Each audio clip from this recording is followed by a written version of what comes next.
Fala aí, pessoas que assistem YouTube, tudo bem? Meu nome é Lucas Belo e hoje eu quero falar com vocês de Pluto, ou Deus do Dinheiro, do Aristófanes. Bom, eu li essa peça por mídia digital, eu vou deixar o link aí na descrição pra quem quiser pegar, acho que eu paguei R$ 5 na Amazon, é bem tranquilo e dá pra ler no celular de boa porque é uma historinha, é curta a história. Essa peça é uma peça de comédia, né, foi escrita ali pelo Aristófanes por volta de 400 a.C.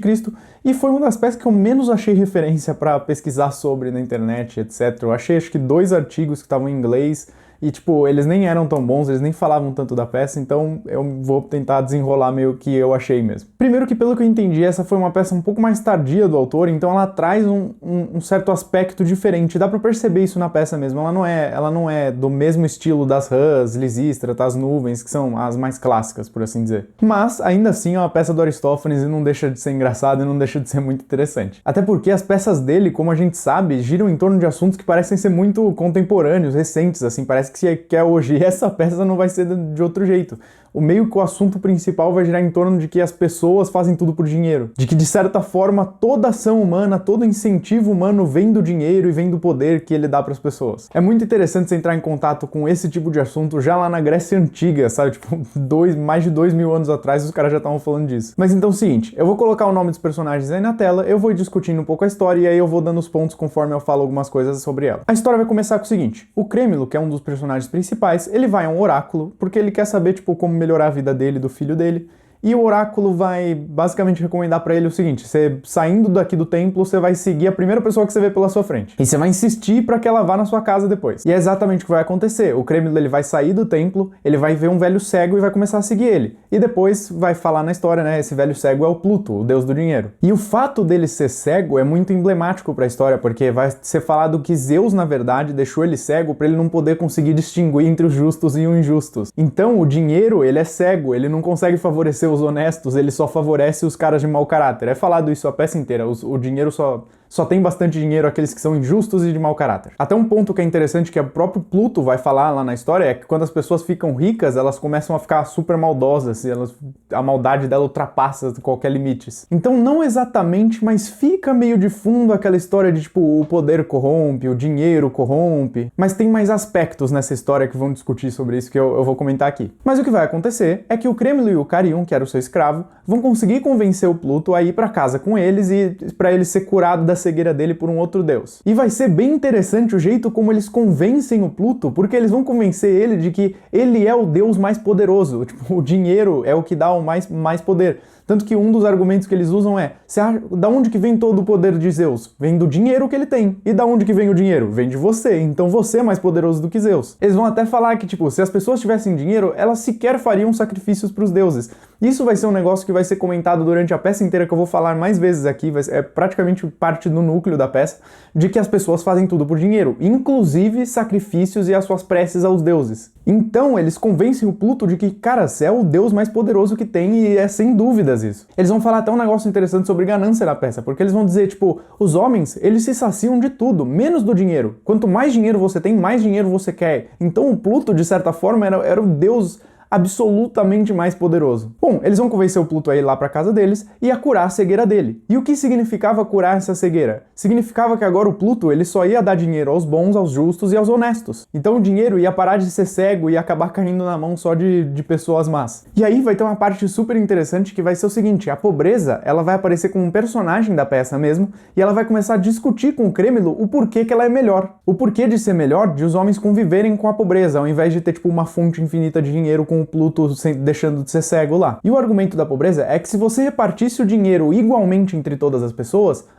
não se esforçariam mais e não teriam mais profissões. E aí vai ser até engraçado, porque o Crêmilo vai responder, tá, mas tudo bem que não vão ter profissões, mas daí a gente usa os escravos pra fazer as coisas. Aí a pobreza vai responder, tipo, tá, beleza, mas quem que vai vender o escravo? Quem que ia querer ter um trabalho de comerciante de escravo sendo que tem dinheiro aí pra todo mundo? Então, o argumento dela é o seguinte, se você dá dinheiro pra todo mundo, então ninguém mais vai trabalhar. E se ninguém mais vai trabalhar, então não vão ter mais produtos. E se não tem produtos, do que serve o dinheiro que você ganhou agora, sabe? E ela também vai argumentar que quando as pessoas elas ficam ricas, elas deixam de ser honestas. E ela vai dar um exemplo dos políticos. Tipo, essas peças do Aristófanes são super atuais, é muito engraçado.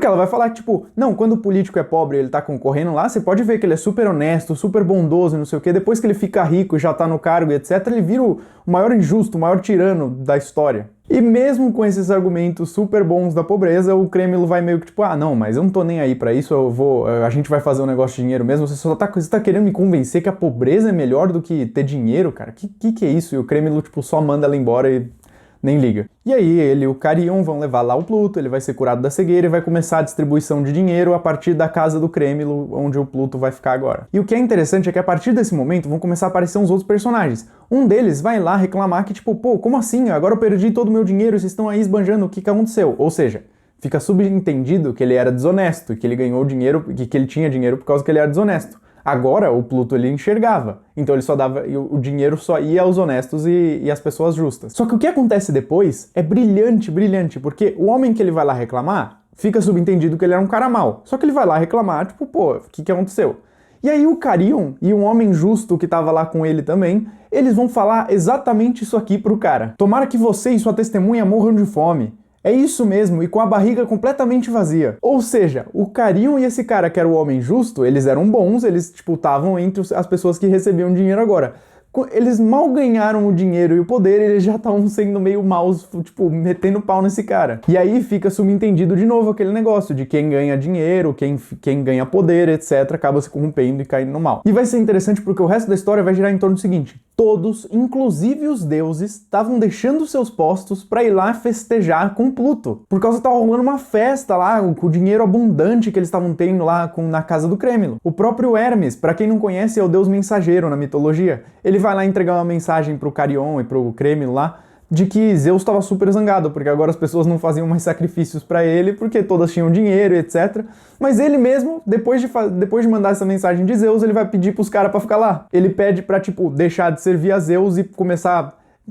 Ele não fala isso, mas fica super subentendido de que ele agora vai servir ao dinheiro, entendeu? E depois vai chegar um sacerdote que vai pedir exatamente a mesma coisa que o Hermes, vai pedir pra ficar lá com eles na festança, com o dinheiro abundante, etc. E tem muito mais coisa também. Vai ter um personagem de uma velha que vai lá e vai, tipo, ter um baita efeito cômico na hora que ela for conversar e contar das coisas dela. Então é muito bom, não deixem de ler a peça. Mas a história meio que vai finalizar nesse ponto, o qual eu terminei aí, de, tipo, os deuses, etc. Todos começam a deixar os seus postos e ir lá servir o grande deus dinheiro e etc. Eles não falam isso, mas fica subentendido que agora eles vão lá comemorar e ficar na festança com dinheiro. Então, o ponto central parece ser meio óbvio, né? De que os homens fazem tudo por dinheiro. Inclusive a relação deles com os deuses era por dinheiro. Meio como se a relação com os deuses fosse falsa, como se eles só fizessem isso para ter mais dinheiro, mais coisa, mais abundância. Eles só fazem os sacrifícios para isso. E aí, como o dinheiro acabou saciando tudo, então, tipo, pra que eles vão fazer? Então, de certa forma, rola um negócio ali de, tipo, Admirável Mundo Novo do Huxley, sabe? Tanto que tem uma frase de um dos líderes mundiais, né? Pra quem não sabe, o Admirável Mundo Novo, aquela história distópica, etc., de um futuro, tipo 1984, só que de uma maneira um pouco diferente, no qual todo tem um governo mundial e etc., e todas as pessoas vivem super felizes e elas nem ligam pra nada. É uma puta história interessante, eu ainda pretendo fazer um vídeo sobre ela. Mas eu só queria comentar aqui sobre que tem uma parte do livro em qual um dos líderes mundiais vai dizer basicamente isso numa conversa. Ele vai dizer que Deus se manifesta ali como uma ausência. E é meio que fica subentendido nessa história do Aristófanes, assim. As pessoas, elas não estão ligando muito para a relação delas com o divino, elas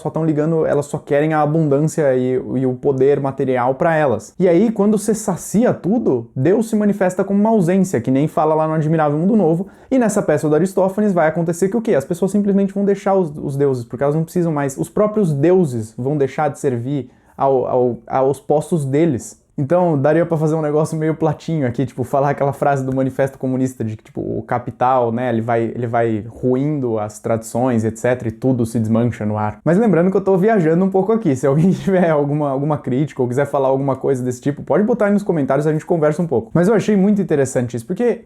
de certa forma, a gente sempre acaba caindo no argumento do Dostoiévski, Irmãos Karamazov aqui, né? Tipo, se existir alma imortal e se existir Deus, etc., tudo muda. Mesmo que você seja saciado, etc. O Lewis fala isso no Cristianismo Puro e Simples. Ele fala que, tipo, a alma, por ser imortal, ela importa mais do que qualquer coisa terrena. Ela importa mais que o Estado, importa mais que a tradição, importa mais que tudo.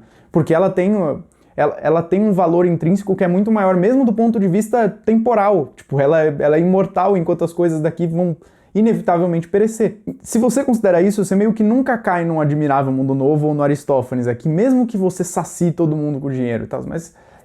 lembrando, eu tô meio que viajando aqui, eu acho que isso vai ficar um assunto para um pouco pro outro vídeo. Porque também eu não consegui decifrar, entender direito ainda esse negócio do Pluto agora só dá dinheiro pros justos e não pros injustos, porque meio que se você for colocar num panorama geral a história do Aristófanes, fica meio que subentendido que nem existe justiça e injustiça. Fica meio que subentendido que a justiça e a injustiça, elas estão submetidas ao dinheiro, ao tanto de dinheiro que você tem, ao poder que você tem. Porque se os homens só forem justos por causa da pobreza, então eles não são verdadeiramente justos, eles só são pobres. E se os homens só forem justos por causa da riqueza, eles não são verdadeiramente injustos, eles só são ricos. Por isso que seria interessante pensar mais um pouco ainda sobre essa peça, talvez se eu pensar em alguma coisa, eu coloque nos comentários aí embaixo, fixe eles, etc, mas...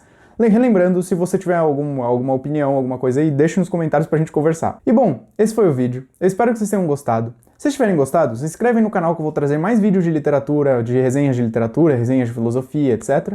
E é isso. Obrigado por quem assistiu até aqui. Até a próxima aí. Valeu!